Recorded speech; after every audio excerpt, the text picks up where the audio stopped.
ce devoir Torah, je l'enregistre. Maintenant, il va être diffusé et à chaque fois qu'on va le voir, alors ça va rajouter au sroud de votre père. On est réunis pour ce moment qui est un moment solennel, mais qui est un moment heureux également. Pourquoi? Je tiens à le dire. Et c'est une chose importante.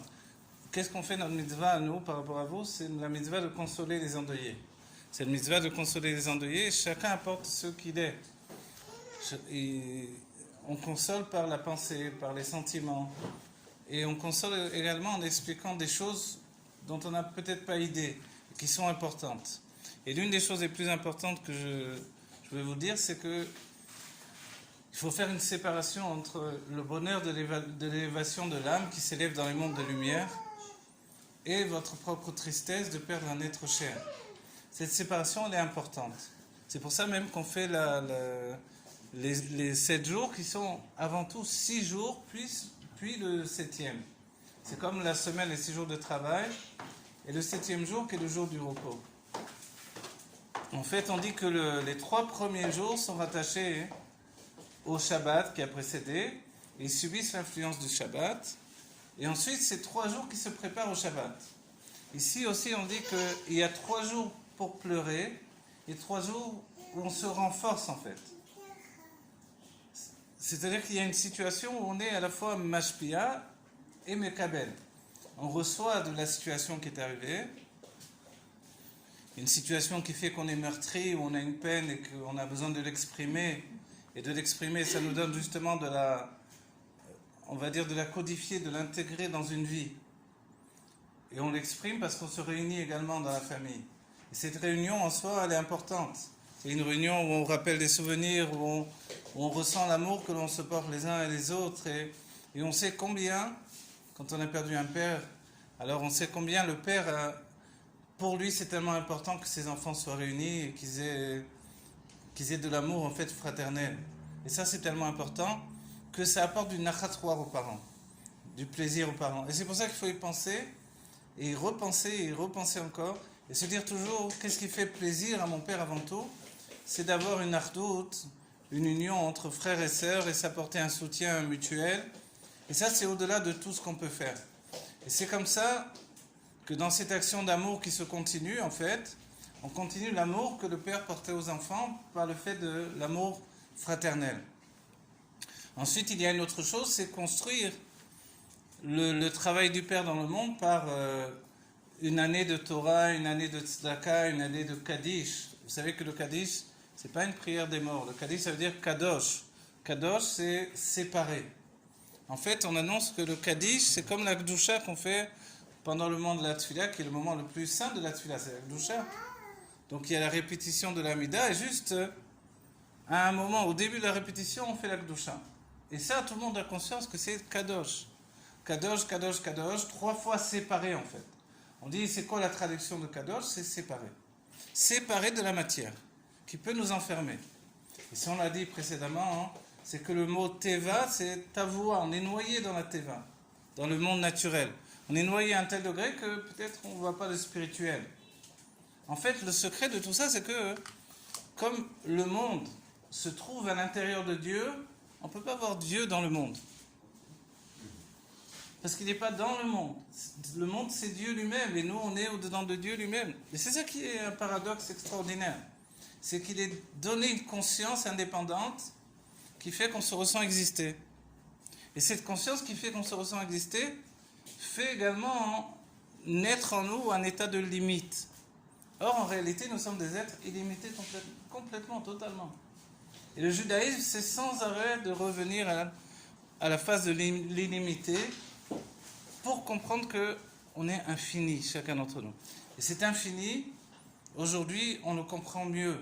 Quand une personne se sépare de son corps, elle commence à, on va dire, embrasser l'infini.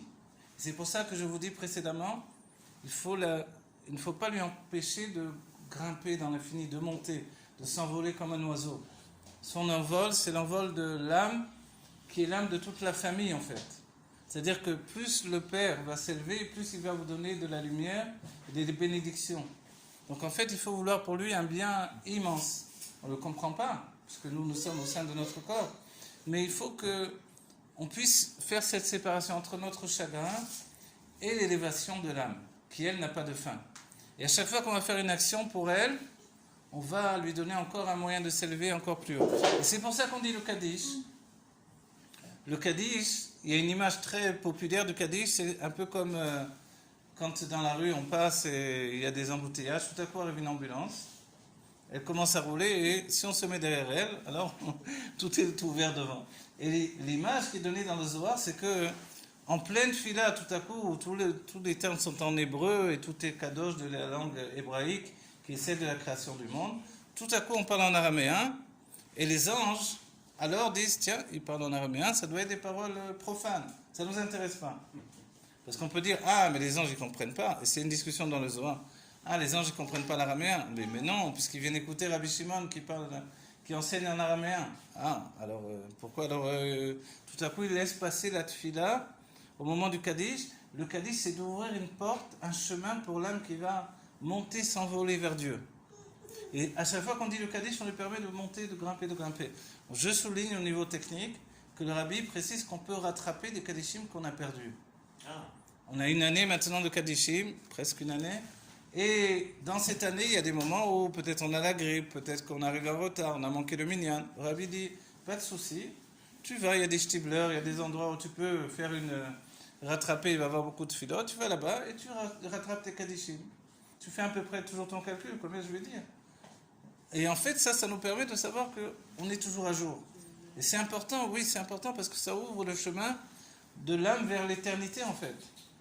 Et comme le chemin il est dans les deux côtés, qu'à chaque fois qu'elle s'élève, cette âme elle nous arrose de lumière, en fait tout ce que l'on fait pour elle, on le fait pour nous. Ça c'est le plus important.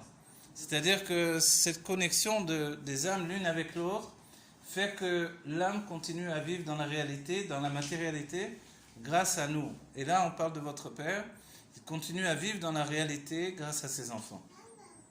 Et ça c'est réel, c'est quelque chose d'authentique, qui fait que la valeur de votre action dans la matérialité aujourd'hui, c'est-à-dire d'être comme une réunion entre la spiritualité et la matérialité, c'est comme ça que vous faites que votre âme est reliée à votre Père, lequel se trouve encore dans la vie matérielle avec vous.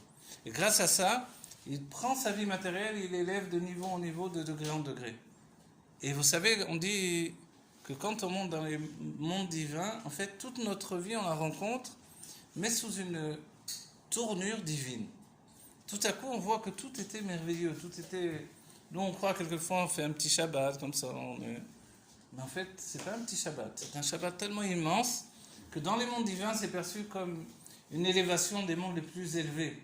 Et ça, on n'en a pas conscience. Une petite mitzvah, on met les tefillin, on croit que c'est pas beaucoup, mais les tefillin, la mitzvah des tefillin, le plus important, c'est de savoir que Dieu nous a sortis d'Égypte, et que je ne suis pas enfermé dans le monde de la matière, je suis libre. Et c'est pour ça que je dois le mettre sur mon bras par rapport à mon cœur et sur ma tête. Que ça touche mes sentiments et que ça touche mon intellect.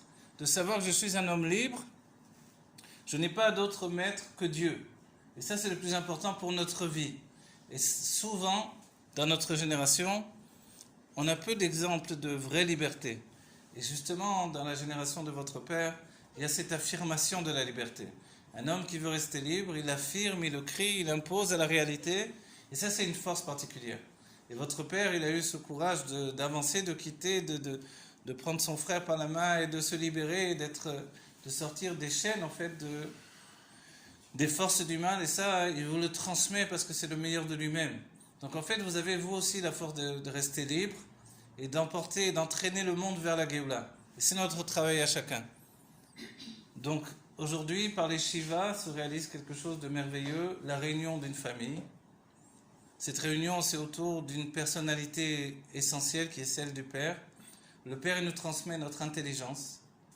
Et en plus, il nous transmet la vie. Vous savez, quand vous étudiez les lois de Kibud Av, le respect que l'on doit à son Père, en fait, il y a dans les écrits du Rabbi, le Rabbi nous dit que c'est pas juste parce que le Père nous a fait du bien que nous-mêmes on doit lui faire un kavod en retour.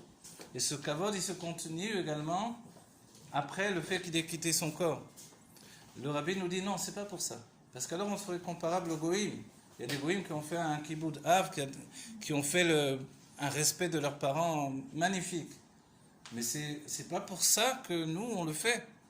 Puisqu'il y a une chose assez extraordinaire, nous fait remarquer le Rabbi, c'est que dans les 10 commandements, le kiboud, le kavod que l'on va donner au père et à la mère, en fait, il est placé tout de suite après l'annonce que je suis l'Éternel votre Dieu et vous n'aurez pas d'autres dieux, etc., etc. Et après, Dieu, il nous place avec le Shabbat, il nous place également le fait d'honorer ses parents. Et on dit, mais normalement, quand on regarde les 10 commandements, il y a 5 commandements qui sont liés à Ben Adam Lechavero, c'est-à-dire à la réalité du monde, tu voleras pas, tu tueras pas, etc. Et les autres parties sont reliées avec Dieu, le respect qu'on en a pour Dieu, l'amour de Dieu, etc. On voit que respecter ses parents, c'est relié avec la partie, les 5 commandements qui sont reliés à Dieu. On dit, mais pourquoi ? En fait, parce que respecter ses parents, c'est comme respecter Dieu. C'est respecter celui qui nous a donné la vie. De la même manière que Dieu nous a donné la vie, de cette manière-là, les parents étaient des shutafim, des associés avec Dieu pour nous donner la vie. C'est pour ça ce respect qu'on a pour les parents, c'est un respect qui est au-delà de la réalité matérielle, c'est un respect de l'éternité du divin. C'est ça ce qu'il faut comprendre, et c'est pour ça que vous le continuez par quelque chose qui est en relation avec le monde de la matière. On met la tzedaka, on donne un cours, on aide un autre juif, on participe à des éditions, à des livres, tout ce qu'on va faire va apporter une élévation de l'âme, elle va s'élever encore plus haut, encore plus haut. Des fois, quand on prie pour quelqu'un qui est encore malade, qui est malade et qui est encore dans la vie, on ne sait pas si ça va fonctionner ou non. Pourquoi ? Parce que la personne a son propre destin et on ne peut pas intervenir en réalité dans le destin d'une personne. S'il est temps qu'il s'élève vers les mondes divins, on ne peut pas l'empêcher. Mais par contre, une fois que la personne a pris son envol dans le monde divin, on peut l'élever encore plus haut et encore plus haut dans le Gan Eden. Et aujourd'hui, encore plus haut et encore plus haut pour se placer dans ceux qui sont proches du Mashiach dans la Géoula Amétit Ve'Ashlema. Voilà, ce qu'on souhaite au-delà de tous les mots que j'ai dit, c'est que cette séparation elle soit de courte durée, qu'on n'ait pas le temps de finir les Shiva et que déjà, Iné Mashiach Abba, le Mashiach arrive, et que tous ceux qui sont enterrés se lèvent immédiatement. Amen. Et que tous ensemble on voit non seulement nos pères revenir et les grands-pères et les arrière-grands-pères et les parents des parents, et même toutes nos familles des âmes de tous les temps et toutes nos réincarnations, que ce soit une grande simcha. Le Rabbi a dit, un jour, habituellement on dit Yom Shekulo Shabbat ou Menucha et Chaya Olamim, un jour qui est tout entier Shabbat et repos pour l'éternité.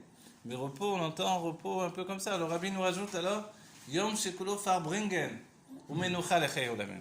C'est-à-dire que le Farbringen, c'est Nidva Dout. On se réunit entre juifs et on fait la fête. Farbringen, il y en a qui traduisent faire la bringue. On fait la bringue. On dit les Chaim. Les juifs, on est des bons vivants. On n'est pas. On n'est pas comme... voilà.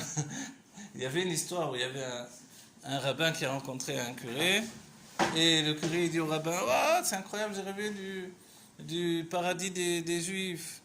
Oh là là, quel balagan, il y avait des enfants qui couraient de partout, du bruit, des salles, c'était insupportable. Et le rabbin lui dit ça, alors moi aussi j'ai rêvé cette nuit du paradis des chrétiens. Ah, c'était beau, c'était tranquille, il y avait une lumière tranquille comme ça. Mais il n'y avait personne. Voilà, ça c'est les juifs. Les juifs c'est vrai, c'est pas... Ok, c'est le grand balagan. Mais on est là, on est vivant. Et c'est ça, cette vie éternelle, là vous êtes réunis aussi, c'est un moment de vie important. Il faut en prendre ce que Dieu vous donne dans ce moment de vie. Il ne faut pas avoir des remords si vous avez du sourire et des rires et des bons souvenirs. C'est un moment qui est fait pour ça.